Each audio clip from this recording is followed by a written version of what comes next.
A chill morning in Mellen, Wisconsin. Quiet fields and quiet people. Yet something remarkable happened on the Mellentown Road. Something that would have seemed incredible if it hadn't happened to people as down-to-earth as the town of Mellen itself.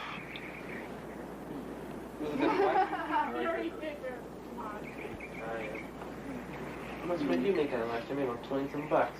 I made about $5.60. Philip Baker works in a mill on the same job for more than 20 years.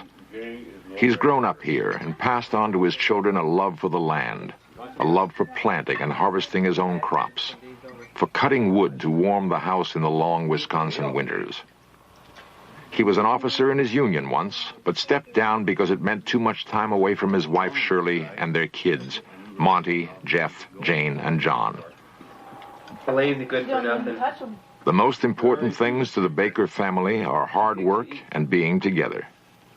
They were together the most incredible night of their lives. It was March 13, 1975. I was carrying the 2 cats. I was walking to the garage. And I got by this corner, right by the house here. And I looked, and there was this weird object, funny noises, and it was really bright, and I didn't know what I should do. So I was going back and forth, and finally I threw the cat in the garage. And then I ran to the house around the corner, and I couldn't get the door open. When I first saw it, I was standing approximately right here, but I couldn't get too good of a view of it because the brush and the trees are in the way. So then I went back into the house, and I got my coat on. My 2 youngest boys and Jane were following me. We went over here to get a better look at the object that was sitting on the road. And my curiosity still wanted me to get a better view of it. So we walked down. Of course, the ground was covered with snow. And my car was sitting here in the driveway. And of course, there were snowbanks on the side of the roads, and there's where I got my estimate of the size of the object, approximately 12 feet in diameter, with the markings in the snow. And I would judge the object at the center of it was approximately 6 feet high. It was like a turtle.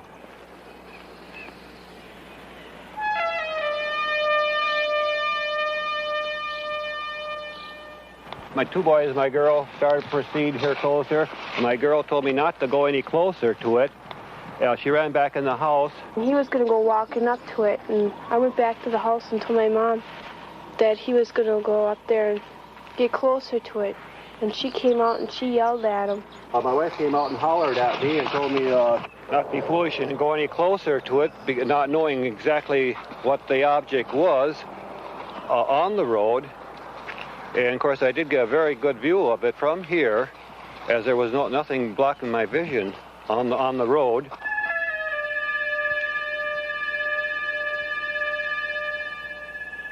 Montgomery was looking out the upstairs windows where he got his view of the object. And we went in the house and we called the deputy sheriff.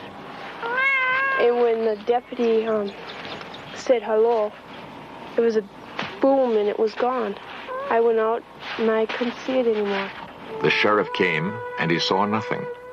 That can be a pretty lonely feeling, to have witnessed something incredible and be unable to produce evidence. Loneliest of all, perhaps, for the Baker children. They would want to tell their story to friends at school. But who would believe them? Oh, Monty, my oldest boy, he was all upset. He told my other 2 boys, now don't say anything. Don't say anything to kids at school. We don't want nothing of this to get out. And, of course, Janie was in tears. She says, well, I know what I saw. She says, you trying to tell me I'm crazy or something? She says, I know what we saw. She says, don't try to tell me I didn't see anything, because she said, I know I saw it. And she was in tears and everything else that night. And, of course, the undersheriff, I apologized when he left me off here, because I thought, well, now we didn't find anything. He'll think I'm a little off, too. And he said, no, don't forget, just forget about it. I said, well, okay, let's forget about it. And I said, but don't tell anybody then. Matter of fact, I even mentioned him. I said, don't tell anybody. I said, just forget it then. Because I said, let's drop the whole story. Mellen has a newspaper, the Weekly Record. Editor Jasper Landry knows just about everybody in Mellen by first name. I've known Mr. Baker for about 30 years, and he and his family have been here a long time. And when this story broke on the UFOs, he asked me not to put it in the paper because of the anxiety his family was being put through by callers and curiosity seekers. And so I thought that I wouldn't. And he was very appreciative. I honored his wish to not have it printed. The story got around anyway. Of this country lane where the Baker family saw something big and metallic with red and green lights. Something that was gone almost as soon as it came. I am George Ree, Mellen, Wisconsin. I am the undersheriff of Ashland County. On this night in question, I answered a complaint of Philip Baker, and I arrived at the site and I investigated it, and I firmly believe that the Baker family did see an object. Sheriff Ree had good reason to believe Baker's story. He may have arrived at the Baker house too late to see anything there. But when he left, a second call came to investigate reported lights in the sky. Ree and 7 deputies from 2 counties raced across country roads.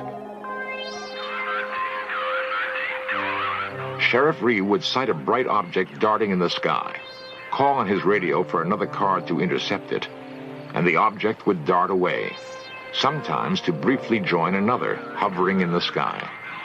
One of Ree's deputies said the light given off by the objects was so intense he could read a newspaper by it, and when it passed over another patrol car, the police radio went dead. To this moment, no one knows what it was that George Ree and 7 county policemen chased that night in Wisconsin.